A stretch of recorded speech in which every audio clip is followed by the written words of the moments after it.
Hello there and welcome to Ehlke Art. My name is Mrs. Ehlke and today I am doing a project that's going to celebrate something that hasn't happened since the 1800s, okay? Right now we are in the year 2024 where we are going to have some cicada bugs come out. And I think it's two groups. One group that hasn't been out for 13 years, one group that hasn't been out for 17 years. They're coming out at the exact same time, which will bring like trillions of cicada bugs all coming out. They only come out for about a month and then the adults die. And so it's just kind of this like crazy phenomenon. And what's kind of cool about the cicada bugs is the male bugs, when they're out, they make this noise. It's like this singing to attract the female bugs. And I mean, it's just like crazy. If you've ever been around them and seen them, it's like all kinds of noise going on. Kind of a cool phenomenon. So today I wanted to do an art project that celebrated this event of the cicada bugs coming out.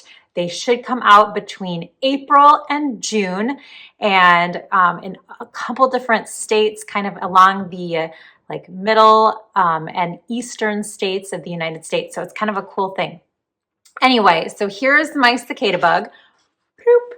I went pretty bright with my colors. Cicada bugs are actually in lots of different places in the world and they come in a lot of different colors. So I went bright with mine. And the thing I like about this project too is it uses symmetry. So you can see that one half should be the mirror image of the other half. And to do that, we actually folded our paper when we did the drawing so that we could transfer the lines and make them perfectly symmetrical. So follow along with me to do this cicada bug painting. Let me know how it goes. It should be super fun. And if you have the chance, check out those cicada bugs when they pop out coming up soon. All right. Thanks so much for watching. If you are liking these videos, hit that like button and subscribe down below.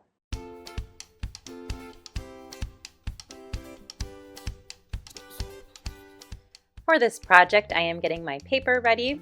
I have some acrylic paint that I'm starting with, a little thin paintbrush, and I'm just using a piece of cardboard to put my paint on instead of a palette. I am using 90-pound watercolor paper. I have other supplies I will be using as well. They are in the description down below. All right. First off, I need to fold my watercolor paper in half. Now this is 90-pound paper. You could use 140-pound paper or maybe like a poster board type paper would work as well. I'm going to fold it in half the long way and making sure I really have a nice seam because I'm going to use this fold a lot as I am working on this project. I'm going to unfold it now and get my paint ready to go. So you really only need about a quarter size of paint, not even. So even if you maybe are sharing with the person next to you, just about this much would be plenty of paint to start off with. And I like to use a pointed brush, and I'm going to start by going about 3 fingers down from the top of my paper, and I'm just going to make a little line like that. Now I'm only painting on the right side of my paper. My goal here is to create a symmetrical painting, meaning it's the same on both sides. So I'm going to go ahead and close my paper and push down right where I painted so that now I have matching marks, okay? And then I'm going to go ahead and make a loop to connect to the top one, and I'm going to go ahead and smash that as well. So I just use my fingers to press down. Now you can see on the left that my paint didn't show up super well, so you can just go back over it again. It's just because I didn't use quite enough paint. It happens a lot. It's really not a big deal to go over it again, but at least you have kind of the guideline to do it. All right, I'm going to add another curved line that's coming down. I'm going to smash it right away, rub it with my fingers so that it appears on the other side. I'll touch that side up. And now I've got matching sides. Next, I'm going to bring that one again back to the middle as well. Curving it around. And then I am smashing it again. So if you're finding that it's not showing up very well on the other side, you could just need to use a little bit more paint. If I use tons of paint, then your lines may not be as thin as you'd like. So it's kind of trying to find that happy medium. All right, I added this little ball here on the outside. I'm going to go ahead and smash it so that I have 2 circles. And then I'm going to do another one right here, kind of on the inside, and we'll smash that. And then paint that as well. And then I'm going to go a little bit farther down. I want to kind of connect right about to here. And then I'm going to kind of curve my line this direction. So it's a little bit different shape here, kind of like an L, a wide L. I got that on both sides, looking good. That's kind of the head and the top part of the cicada bug. Next, I want to try to figure out the shape of the cicada's wings. So I'm going to move my paper up here a little bit, and I'm going to start with the inside of the wings. They're not going to go all the way to the middle of my paper, so I'm kind of making a line that's close to the middle, but there's still a little bit of space left, so I didn't get all the way to the middle. You can see when I make it on the other side that I still have some space in between the wings where I can see the body of the cicada bug. I'm going to bring my wings down, and notice I'm trying to just do kind of parts of the line at a time, and this is just so that my paint doesn't dry too fast. If I do a really long line, the paint has a tendency to dry before I'm able to smash. So it's basically make a small line and then smash, another bit of the line and then smash for my cicada bug. All right, next I'm going to start kind of curving my wings out towards the outside because I'm getting kind of close to the bottom of my paper and I don't want to go off of the bottom edge. So I'm going to start kind of curving them around and I'm still maybe a few fingers away from the bottom of my page. All right, I'm going to go back up to the top now and work on the top part of the wing. And I'm making a diagonal line that goes out towards the edge of my paper. I'm going to go ahead and fold it to match it and then fill that in with black. I'm going to bring it out a little farther and then it's going to start kind of curving down. So out and then down, making sure I'm adding enough paint to my lines so that it clearly shows up on the other side. And if you get kind of bubbles because you added extra paint, you can kind of just smooth them out. It's okay. And then I'm going to continue my line until I can get both of my wings to connect. And I still have a little bit of space left to fill in before I have a completed wing shape. All right, smashing that. So now my other wing is complete too. Touching it up where the paint didn't transfer as well. And now I've got 2 symmetrical cicada wings. Whew, that's a mouthful. All right, next I want to divide up the body of the cicada. They've got all kinds of little body sections on their bodies, and so I'm just going to draw some lines just to kind of show that yes, the body is divided up into lots of little sections, little different elements, and really there are a lot of different kinds of cicada bugs. So, I mean, you can kind of have fun playing around with how you draw yours. If your lines are not as exact as mine, that is not a big deal. Just kind of have fun with it.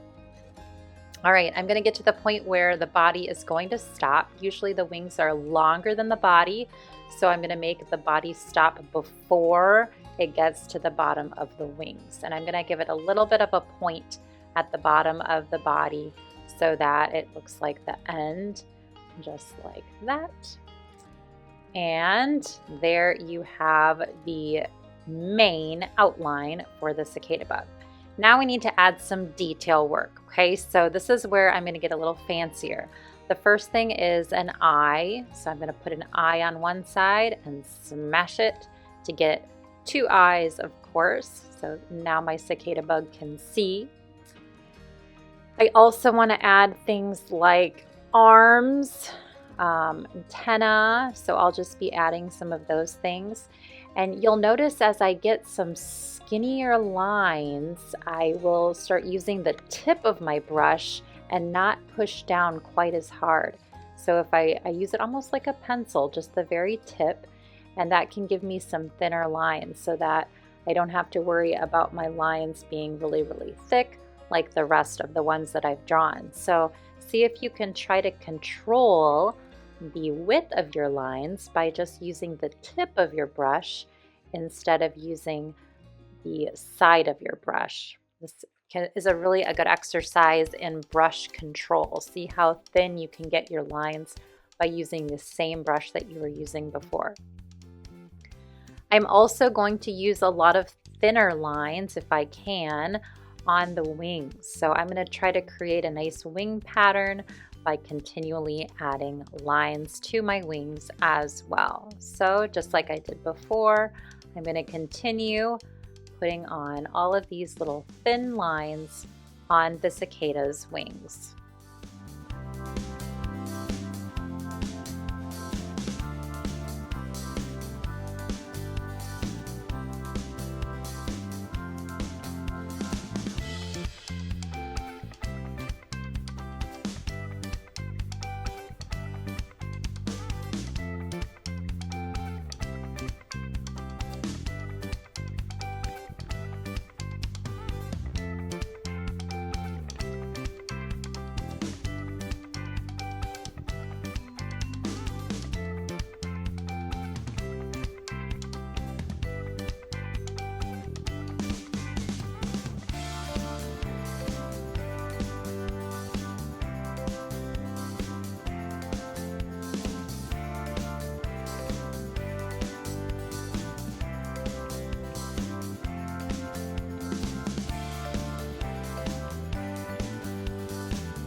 Once I am done touching up all of my lines and making sure that everything looks nice and clean and neat, I can add maybe a couple other things like some little antenna, or maybe just a couple of other little designs or patterns to my cicada if I would like. Again, just trying to keep it nice and thin and neat before I am ready to add some color to my bug. So just throwing in a couple of little extra lines, extra details, but yeah, I think that this is looking good. Now you can see the entire bug here as I turn it sideways. I think it's looking pretty cool and is ready for some color. Now cicadas come in all kinds of colors, and once my black paint is dry, I can have fun adding some colors to my cicada.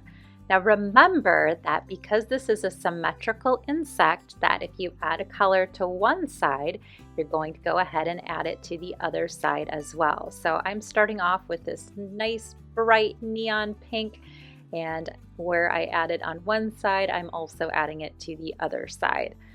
Next, I'm going to switch colors. So I'm going to wash my brush and dry it off, and now I'm going to go in with some different greens and turquoise and bluish type colors, or lime greens, kind of playing around with those. I am trying to be careful around my black lines, so I used acrylic paint for my black, but now I'm using something called gouache, which is actually very similar to tempera paint, and it works well. You could also use watercolor for this. If you would like to use like liquid watercolors, would be a fun, really bright option. You could do oil pastels too. There's lots of different ways that you could add color to these bugs, but I sped up my painting quite a bit so that you could just kind of get the main idea, and going to continue adding some cool colors to my cicada. Now, I did say before, there are so many different kinds of cicada bugs, so you can go with some really bright colors or some really dark colors. You can kind of play around using a wide variety.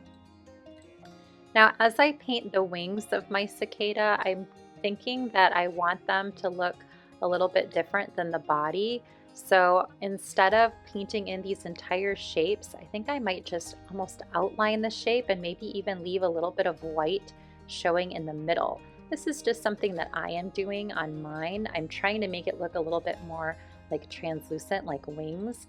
So by leaving a little bit of white popping through in the center, maybe we'll give that impact.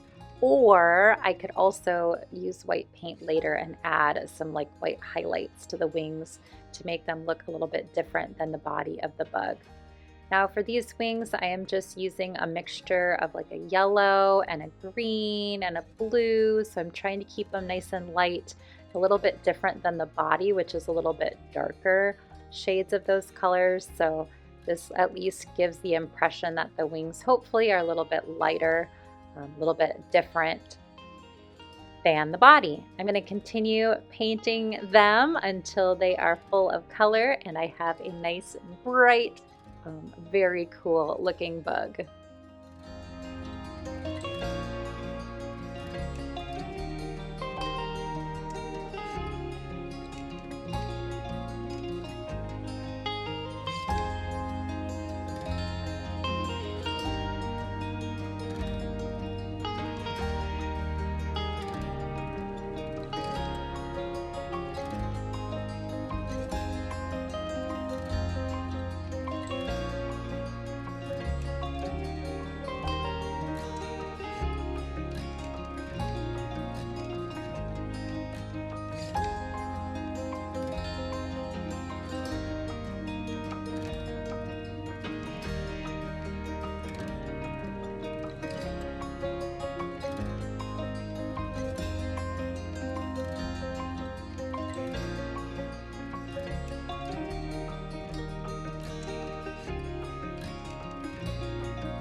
All right, here is my cicada bug. I am loving how it looks. You could leave it like that, or if you're like me, maybe you wanted to add a fun background as well. So I just decided to make my background a solid color.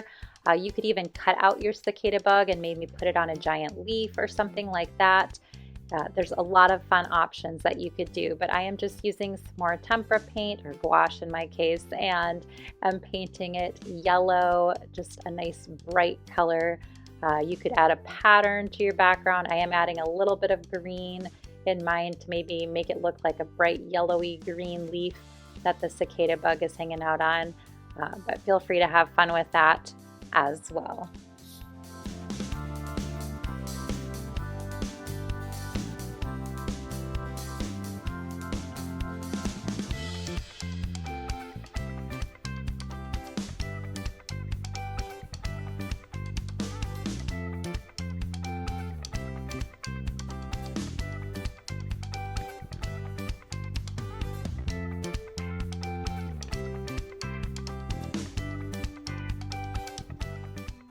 And there you have the finished painting of my cicada bug. I turned it sideways so that you can see the entire bug. I really like how this turned out. I love the bright colors, and I hope you enjoyed painting this with me as well.